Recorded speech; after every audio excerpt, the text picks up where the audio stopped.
இன்றைய முக்கிய நிகழ்வுகள். மலக்காற்றில் வெள்ளம், இடையார்பாளையம் பாலம் உள்வாங்கியதால் புதுச்சேரி கடலூர் போக்குவரத்து துண்டிப்பு.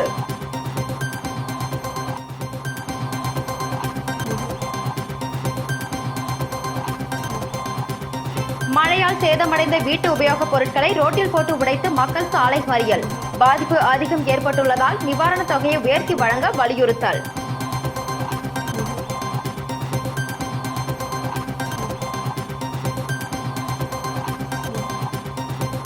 புதுச்சேரியில் பெரும் சேதத்தை ஏற்படுத்திய பெஞ்சல் புயல். ரூபாய் 600 கோடி நிவாரணத் தொகை கேட்டு மோடிக்கு முதலமைச்சர் கடிதம். மலட்டாற்றில் ஏற்பட்ட வெள்ளப்பெருக்கால் புதுச்சேரி இடையார்பாளையம் பகுதியில் பாலம் உள்வாங்கியதால் புதுச்சேரி கடலூர் பிரதான சாலையில் போக்குவரத்து துண்டிக்கப்பட்டுள்ளது. தென்பெண்ணை ஆறு மற்றும் மலட்டாற்றில் ஏற்பட்ட வெள்ளப்பெருக்கால் புதுச்சேரி கடலூர் சாலையில் ஆங்காங்கே சாலைகளில் வெள்ள நீர் சூழ்ந்து கடந்த சில நாட்களாக இந்த சாலைகளில் போக்குவரத்து தடைபட்டிருந்த நிலையில் வெள்ள நீர் வடிந்ததால் இந்த சாலையில் மீண்டும் வழக்கம் போல் வாகனங்கள் செல்ல தொடங்கியது. இந்த நிலையில் மலட்டாற்றில் ஏற்பட்ட வெள்ளப்பெருக்கால் புதுச்சேரி இடையார்பாளையம் பகுதியில் உள்ள சிறிய பாலம் திடீரென உள்வாங்கியது. இதனால் புதுச்சேரி கடலூர் பிரதான சாலையில் மீண்டும் போக்குவரத்து தடை செய்யப்பட்டது. இதனை அடுத்து புதுச்சேரியில் இருந்து கடலூர் நோக்கி செல்லும் வாகனங்கள் முருகப்பாக்கம், கொம்பாக்கம், திருக்காஞ்சி, தவளக்குப்பம் வழியாக திருப்பிவிடப்பட்டன. மேலும் கடலூரில் இருந்து புதுச்சேரி நோக்கி வரும் வாகனங்கள் தவளக்குப்பம், அபிஷேகப்பாக்கம், உருவையாறு, வில்லியனூர் வழியாக திருப்பிவிடப்பட்டன. இதனிடையே இடையார்பாளையத்தில் பாலம் உள்வாங்கிய பகுதியில் முதலமைச்சர் ரங்கசாமி, சபாநாயகர் செல்வம், பொதுப்பணித்துறை அமைச்சர் லட்சுமி நாராயணன் மற்றும் பொதுப்பணித்துறை அதிகாரிகள் ஆய்வு மேற்கொண்டனர். புதுச்சேரியை தாக்கிய பெஞ்சல் புயல் காரணமாக புதுச்சேரி முழுவதும் மிகுந்த சேதத்தை ஏற்படுத்தியது. குறிப்பாக வீடுகளில் தண்ணீர் புகுந்ததால் பொதுமக்கள் மிகுந்த பாதிப்புக்குள்ளாகினர். விவசாய நிலங்கள், சாலைகள், மின் கம்பங்கள், பாலங்கள், கால்நடைகள், மீன்பிடி படகுகள், மரங்கள், பள்ளிகள், அணைகள் என பல்வேறு பாதிப்புகளை பெஞ்சல் புயல் ஏற்படுத்தியுள்ளது. இந்த நிலையில் புதுச்சேரியில் மழையால் பாதிக்கப்பட்டவர்களுக்கு முதல் கட்டமாக அனைத்து குடும்ப அட்டைதாரர்களுக்கும் ரூபாய் 5000 வழங்கப்படும் எனவும், இதேபோல் மழையால் பாதிக்கப்பட்ட விவசாய நிலங்கள், கால்நடைகள் என அனைத்திற்கும் முதல்கட்ட நிவாரணத் தொகையினை முதலமைச்சர் ரங்கசாமி அறிவித்துள்ளார்.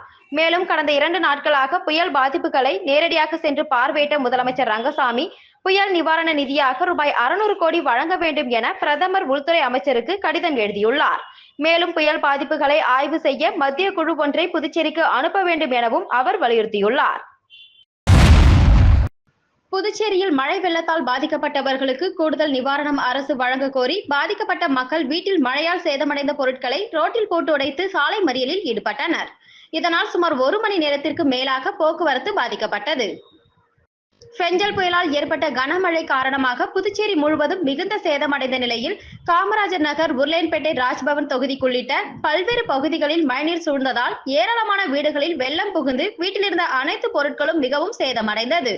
இந்த நிலையில் உருளையன்பேட்டை தொகுதியில் வெள்ளம் சூழ்ந்த நிலையில் வீட்டில் இருந்த டிவி உள்ளிட்ட மின்சாதன பொருட்கள் முழுமையாக சேதமடைந்த நிலையில் அரசு சார்பில் கூடுதல் நிவாரணம் வழங்க கோரி குழந்தைகளுடன் 100க்கும் மேற்பட்ட பொதுமக்கள் காமராஜர் சதுக்கத்தில் சாலை மறியல் போராட்டத்தில் ஈடுபட்டனர். அப்போது அரசு அறிவித்த நிவாரணம் போதாது என கூறி சேதமடைந்த பொருட்களை ரோட்டில் போட்டு உடைத்தும் போராட்டத்தில் ஈடுபட்டனர். மேலும் அரசு நிவாரணத்தை உயர்த்தி வழங்க வலியுறுத்தி கோஷங்களை எழுப்பி சுமார் 1 மணி நேரம் அண்ணா சாலை, காமராஜர் சாலை சந்திப்பில் மறியலில் ஈடுபட்டனர். இதனையடுத்து அரசு அதிகாரிகள் போராட்டத்தில் ஈடுபட்ட மக்களிடம் பேச்சுவார்த்தை நடத்தி இதுகுறித்து அரசிடம் பேசி உரிய நிவாரணம் பெற்றுத் தருவதாக உறுதியளித்ததை அடுத்து அவர்கள் அங்கிருந்து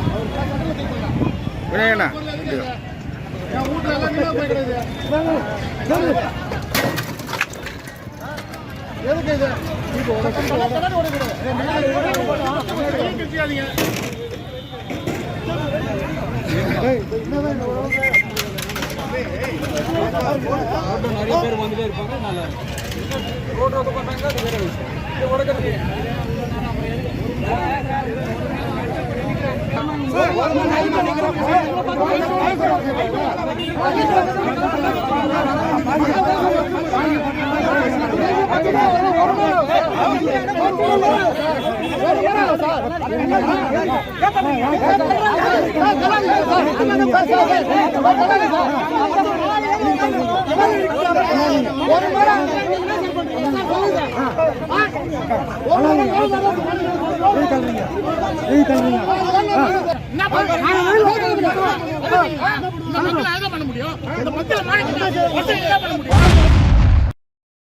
அவசர உதவிக்கு ஆம்புலன்ஸ் தராத காரணத்தினால் மாணவர் உயிரிழப்பு.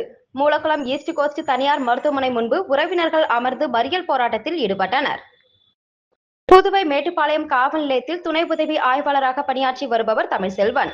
இவரது மகன் தமிழ்நிதி கதிர்காமம் அரசு கல்லூரியில் படித்து வருகிறார். இன்று காலை வழக்கம் போல தனது இருசக்கர வாகனத்தில் கல்லூரிக்கு புறப்பட்டு சென்றுள்ளார். மூலக்குளம் அருகில் உள்ள ஈஸ்ட் கோஸ்ட் தனியார் மருத்துவமனை அருகில் வந்தபோது எதிர்முனையில் பேருந்து ஒன்று எதிரில் வந்துள்ளது. இதனால் அவர் தனது இருசக்கர வாகனத்தை வலதுபுறமாக திருப்பியுள்ளார். அப்போது அங்கு ஸ்வச் பாரத்தின் குப்பை வண்டி நின்று கொண்டிருந்தது. அந்த வண்டியின் பின்புறம் தமிழ்நிதியின் வாகனம் மோதியது. இதில் தமிழ்நிதி நிலை தடுமாறி கீழே விழுந்துள்ளார். இதில் அவருக்கு தலையில் பலத்த காயம் ஏற்பட்டுள்ளது. உடனே அங்கிருந்தவர்கள் தமிழ்மணியை அரசு மருத்துவமனை கொண்டு செல்ல ஈஸ்ட் கோஸ்ட் தனியார் மருத்துவமனையிடம் ஆம்புலன்ஸ் கேட்டுள்ளனர். ஆனால் அந்த ஈஸ்ட் கோஸ்ட் தனியார் மருத்துவமனை ஆம்புலன்ஸ் தர மறுத்துள்ளது. மாணவனுக்கு முதலுதவி சிகிச்சையும் செய்ய முன்வரவில்லை என கூறப்படுகிறது. பின்னர் வேறொரு வாகனத்தில் அரசு மருத்துவமனை கொண்டு செல்லப்பட்டார். அங்கு அவரை பரிசோதித்த மருத்துவர்கள் தமிழ்நிதி ஏற்கனவே இறந்துவிட்டதாக தெரிவித்துள்ளனர். இதனால் ஆத்திரமடைந்த உறவினர்கள் மற்றும் அப்பகுதி மக்கள் குப்பை வண்டியை அடித்து நொறுக்கினர். அந்த குப்பை வண்டி பழுதடைந்ததால் கடந்த 20 நாட்களாக அங்கேயே நிறுத்தி வைக்கப்பட்டிருந்தது. இதனால் சாலையில் போக்குவரத்திற்கு இடைஞ்சல் ஏற்பட்டு விபத்து நடந்துள்ளது. மேலும் அவசர உதவிக்கு ஆம்புலன்ஸ் தராத ஈஸ்ட் கோஸ்ட் தனியார் மருத்துவமனை முன்பு உறவினர்கள் அமர்ந்து மறியல் போராட்டத்தில் ஈடுபட்டனர். தொடர்ந்து போலீசார் உறவினர்களிடமும் தனியார் மருத்துவமனையிடமும் பேச்சுவார்த்தை நடத்தி வருகின்றனர். மருத்துவமனை ஆம்புலன்ஸ் கொடுக்காதது குறித்து உரிய விசாரணை நடத்தப்படும் என்றும் கூறப்படுகிறது. இதனால் அங்கு பெரும் பரபரப்பு ஏற்பட்டது. தமிழக முன்னாள் முதலமைச்சர் புரட்சி தலைவி ஜெயலலிதா அவர்களின் நினைவு நாளை முன்னிட்டு சட்டப்பேரவையில் அலங்கரித்து வைக்கப்பட்டிருந்த அவரது படத்திற்கு முதலமைச்சர் ரங்கசாமி மலர் தூவி மரியாதை செலுத்தினார். தமிழக முன்னாள் முதலமைச்சர் புரட்சி தலைவி அம்மா ஜெயலலிதாவின் 8ஆம் ஆண்டு நினைவு நாள் புதுச்சேரி அரசின் சார்பில் அனுசரிக்கப்பட்டது. சட்டப்பேரவை வளாகத்தில் அலங்கரித்து வைக்கப்பட்டிருந்த அவரது திருவுருவ படத்திற்கு அரசு சார்பில் முதலமைச்சர் ரங்கசாமி, சபாநாயகர் செல்வம், அமைச்சர் ஜெயக்குமார் மற்றும் சட்டமன்ற உறுப்பினர் ரமேஷ் ஆகியோர் மலர் தூவி மரியாதை செலுத்தினார்கள். ஆரோவில் அறக்கட்டளையின் அலுவலகத்தில் அமைந்துள்ள மாநாட்டு அறையில் 68வது ஆட்சி மன்ற கூட்டம் சிறப்பாக நடைபெற்றது. இந்த கூட்டத்திற்கு தமிழக ஆளுநரும் ஆரோவில் அறக்கட்டளையின் ஆட்சி மன்ற குழுவின் தலைவருமான ரவி தலைமை தாங்கினார். இக்கூட்டத்தில் புதுச்சேரி துணைநிலை ஆளுநரும் ஆட்சி மன்ற குழு உறுப்பினருமான கைலாஷ்நாதன், ஆரோவில் அறக்கட்டளையின் செயலாளரான டாக்டர் ஜெயந்தி ரவி மற்றும் பிற ஆட்சி மன்ற உறுப்பினர்கள் கலந்து கொண்டு தங்களது வழிகாட்டுதல்களை வழங்கினர். இந்த கூட்டத்தில் ஆரோவில் அறக்கட்டளையின் செயல்பாடுகள், தற்போதைய திட்டங்கள் மற்றும் எதிர்கால வளர்ச்சி குறித்து விரிவான விவாதங்கள் நடைபெற்றன. குறிப்பாக ஆரோவில் அறக்கட்டளையின் பல்வேறு துறைகளில் மேற்கொள்ளப்பட்டு வரும் திட்டங்கள் குறித்தும் அவற்றின் முன்னேற்றம் குறித்தும் விரிவாக விவாதிக்கப்பட்டது. மேலும் ஆரோவிலின் சமூக, பொருளாதார மற்றும் சுற்றுச்சூழல் மேம்பாடு தொடர்பான பல்வேறு முக்கிய முடிவுகளும் ஏற்கப்பட்டன. இந்த ஆட்சி மன்ற கூட்டம் ஆரோவில் அறக்கட்டளையின் எதிர்கால வளர்ச்சிக்கு ஒரு புதிய அத்தியாயத்தை எழுதும் வகையில் அமைந்திருந்தது. பெஞ்சல் புயல் காரணமாக பாதிக்கப்பட்ட காலாப்பட்டு தொகுதியின் கருவடிக்குப்பம் பகுதி மக்களுக்கு ரூபாய் 2000 நிவாரண நிதியை சமூக சேவகர் செந்தில் வழங்கினார். கடந்த 30ஆம் தேதி புதுச்சேரியை தாக்கிய பெஞ்சல் புயல் காரணமாக புதுச்சேரி முழுவதும் பலத்த சேதமடைந்தது. இந்த நிலையில் புதுச்சேரியின் காலாப்பட்டு தொகுதியில் மழை மற்றும் புயலினால் பாதிக்கப்பட்ட பகுதிகளை தொகுதியின் சமூக சேவகர் செந்தில் நேரில் சென்று பார்வையிட்டு பாதிக்கப்பட்ட மக்களை சந்தித்து அவர்களுக்கு ஆறுதல் கூறி அவர்களுக்கு தேவையான உதவிகளை செய்து வருகிறார். இதன் ஒரு பகுதியாக கருவடிக்குப்பம் பகுதியில் புயல் மழையினால் மிகுந்த பாதிப்படைந்த குடும்பங்களை நேரில் சந்தித்து அவர்களுக்கு ஆறுதல் கூறி அவர்களுக்கு நிவாரண நிதியாக ரூபாய் 2000 வழங்கினார். மேலும் பாதிக்கப்பட்ட பகுதி மக்களுக்கு அரசு நிவாரண உதவிகள் அனைத்தும் கிடைக்க தேவையான நடவடிக்கைகளை முதலமைச்சரிடம் கூறி பெற்றுத் தருவதாகவும் உறுதியளித்தார். பெஞ்சல் புயல் காரணமாக உருவையாறு பகுதியில் சாலையின் நடுவே சாய்ந்த மரத்தினை 5 நாட்கள் ஆகியும் அப்புறப்படுத்தாமல் உள்ளதால் விரைந்து அதனை சரி செய்து கொடுக்க அப்பகுதி மக்கள் கோரிக்கை விடுத்துள்ளனர். புதுச்சேரி மாநிலம் மங்களம் சட்டமன்ற தொகுதிக்குட்பட்ட உருவையாறு அருகே உள்ள வாய்க்கால் மேட்டு தெருவில் கடந்த 5 நாட்களுக்கு முன்பு ஏற்பட்ட பெஞ்சல் புயல் காரணமாக மரம் அடியோடு சாய்ந்தது. மரம் சாலையின் நடுவில் விழுந்து 5 நாட்களுக்கு மேலாகியும் அதனை சீரமைக்கப்படாத காரணத்தினால் வாகன ஓட்டிகள், பொதுமக்கள் அதனை கடந்து அதனுள் புகுந்து ஆபத்தை உணராமல் சென்று வருகின்றனர். மேலும் அவ்வழியே செல்லும் மாணவர்கள் மரத்தின் கிளைகள் மீது ஏறியும் உள்ளே புகுந்தும் ஆபத்தை உணராமல் சென்று வருவதன் காரணமாக விபத்து ஏற்படும் அபாயம் உள்ளது. எனவே சம்பந்தப்பட்ட அதிகாரிகள் உடனடியாக மரத்தினை அப்புறப்படுத்தி போர்க்கால அடிப்படையில் நடவடிக்கை எடுக்க வேண்டும் என்று அப்பகுதி மக்கள் கோரிக்கை விடுத்துள்ளனர். வானூர் சட்டமன்ற தொகுதிக்குட்பட்ட திருச்சிற்றம்பலம் கூற்றோடு மற்றும் ரவுத்தன்குப்பம் பகுதியில் சட்டமன்ற உறுப்பினர் சக்கராபாணி தலைமையில் மறைந்த செல்வி ஜெயலலிதா அவர்களின் திருவுருவ படத்திற்கு மலர் தூவி மரியாதை செலுத்தப்பட்டது. மறைந்த தமிழக முன்னாள் முதல்வர் செல்வி ஜெயலலிதா அவர்களின் 8ஆம் ஆண்டு நினைவு தினத்தை முன்னிட்டு தமிழகத்தில் உள்ள அனைத்து பகுதிகளிலும் அதிமுக தொண்டர்கள் பல்வேறு நலத்திட்ட உதவிகள் மற்றும் அன்னதானம் வழங்கி நினைவு தினத்தை அனுசரித்து வருகின்றனர். அதன் ஒரு பகுதியாக வானூர் சட்டமன்ற தொகுதிக்குட்பட்ட திருச்சிற்றம்பலம் கூட்டோடு பகுதியில் ஒன்றிய செயலாளர் சதீஷ்குமார் ஏற்பாட்டிலும், ரவுத்தன்குப்பம் பகுதியில் ஒன்றிய கவுன்சிலர் பிரகாஷ் மற்றும் அதிமுக பிரமுகர் சதீஷ் ஏற்பாட்டில் அன்னதானம் வழங்கும் நிகழ்ச்சி நடைபெற்றது. இந்த நிகழ்ச்சியில் வானூர் சட்டமன்ற உறுப்பினர் சக்கராபாணி கலந்து கொண்டு விழாவிற்கு தலைமை தாங்கி மறைந்த செல்வி ஜெயலலிதா அவர்களின் திருவுருவ படத்திற்கு மாலை அணிவித்து மலர் தூவி மரியாதை செலுத்தினார். தொடர்ந்து திருச்சிற்றம்பலம் கூட்டோடு பகுதியில் அன்னதானமும், அதனைத் தொடர்ந்து ரவுத்தன்குப்பம் பகுதியில் ஹெமரிக்ஸ் கிராமிய நிலையத்தில் உள்ள நோயாளிகளுக்கு அன்னதானம் வழங்கப்பட்டது. இந்த நிகழ்ச்சியில் வானூர் ஒன்றிய எம்ஜிஆர் மன்ற செயலாளர் குணசேகரன், வானூர் ஒன்றிய அம்மா பேரவை செயலாளர் வீரப்பன், வானூர் ஒன்றிய மாணவரணி செயலாளர் பாலு, அம்மா பாசறை மாவட்ட துணை செயலாளர் வினோத்குமார், தகவல் தொழில்நுட்ப பிரிவு செயலாளர் ஜெகநாதன், புளிச்சம்பள்ளம் மணி, ஊராட்சி தகவல் தொழில்நுட்ப பிரிவு செயலாளர் முத்துக்குமார், கார்த்திகேயன் மற்றும் கட்சி நிர்வாகிகள் ஏராளமானோர் கலந்து கொண்டனர். சேதராப்பட்டு பழைய காலனியில் எழுந்தருளியுள்ள ஸ்ரீ நீலாவதி அம்மன் உடன் ஸ்ரீ விநாயகர், ஸ்ரீ முருகன் மற்றும் நவகிரக கும்பாபிஷேக விழாவினை முன்னிட்டு சட்டமன்ற உறுப்பினர்கள் கார்த்திகேயன் மற்றும் தீப்பாய்ந்தார் நன்கொடை வழங்கினர். புதுவை மாநிலம் வில்லியனூர் கொம்யூன் சேதராப்பட்டு கிராமம் பழைய காலனியில் எழுந்தருளியுள்ள ஸ்ரீ நீலாவதி அம்மன் உடன் ஸ்ரீ விநாயகர், ஸ்ரீ முருகன் மற்றும் நவகிரக நூதன ஆலய ஜீர்ணோத்தாரண அஷ்டபந்தன மகா கும்பாபிஷேக விழா நடைபெறுவதை முன்னிட்டு 3ஆம் கால யாக பூஜை, மகாலட்சுமி ஹோமம், அஷ்டபந்தனம் மருந்து சாத்துதல், மகாபுராகுதி, மகா மங்கள ஆர்த்தி உள்ளிட்ட நிகழ்ச்சிகள் நடைபெற்றது. இதில் முன்னாள் சட்டமன்ற உறுப்பினர் கார்த்திகேயன் கலந்து கொண்டு சுவாமி தரிசனம் செய்தார். தொடர்ந்து ஆலய நிர்வாகத்திடம் ரூபாய் 1 லட்சம் நன்கொடையாக வழங்கினார்.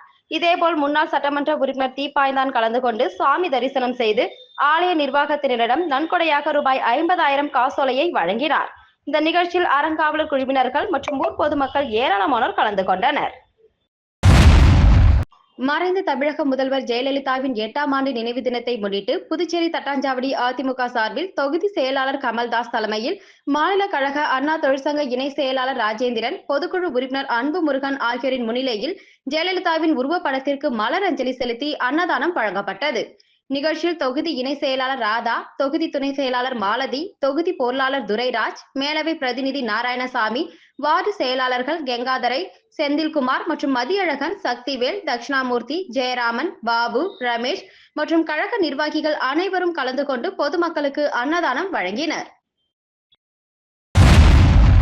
பூசூடு சட்டமன்ற தொகுதிக்குட்பட்ட கோபாலன் கடைப்பேட் மற்றும் சேதராப்பட்டு பழைய காலனி ஆகிய பகுதிகளில் உள்ள ஆலய கட்டுமான பணிக்கு அமைச்சர் சாய்ஜே சரவணகுமார் துணைவியார் அண்ணா பிரபாவதி நன்கொடை வழங்கினார்.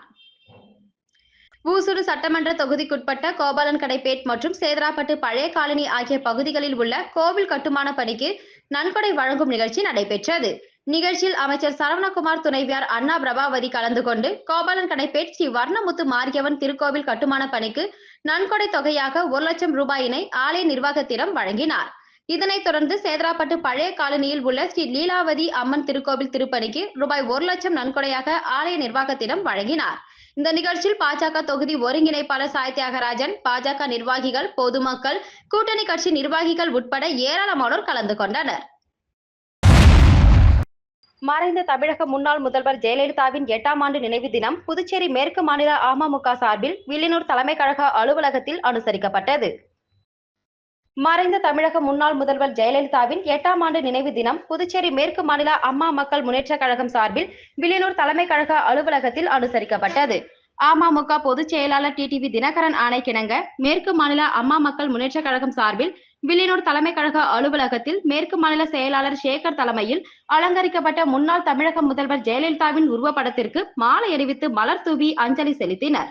இந்த நிகழ்ச்சியில் அவைத்தலைவர் ரகுபதி, இணை செயலாளர் காமாட்சி, தொகுதி செயலாளர்கள் செந்தில், களியமூர்த்தி, அணி செயலாளர் முருகன், அம்மா பேரவை செயலாளர் காண்டீபன், துணை செயலாளர் முனியன், தொகுதி செயலாளர் கண்ணதாசன், சக்திவேல், தொகுதி தலைவர் அண்ணாமலை மற்றும் கட்சி நிர்வாகிகள், பொதுமக்கள் திரளாக கலந்து கொண்டனர்.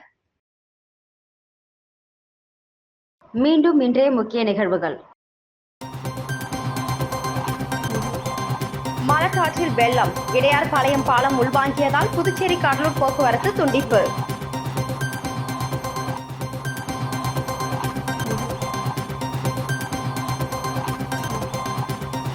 மழையால் சேதமடைந்த வீட்டு உபயோகப் பொருட்களை ரோட்டில் போட்டு உடைத்து மக்கள் சாலை மறியல். பாதிப்பு அதிகம் ஏற்பட்டுள்ளதால் நிவாரணத் தொகையை உயர்த்தி வழங்க வலியுறுத்தல்.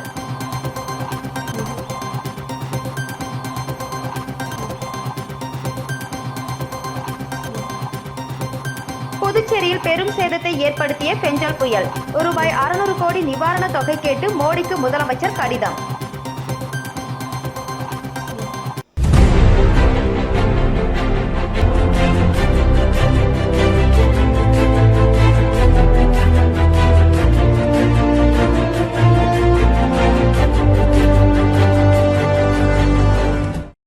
செய்திகளை உடனுக்குடன் தெரிந்து கொள்ள ஆஸ்கார் யூடியூப் சேனலை சப்ஸ்கிரைப் செய்யவும்.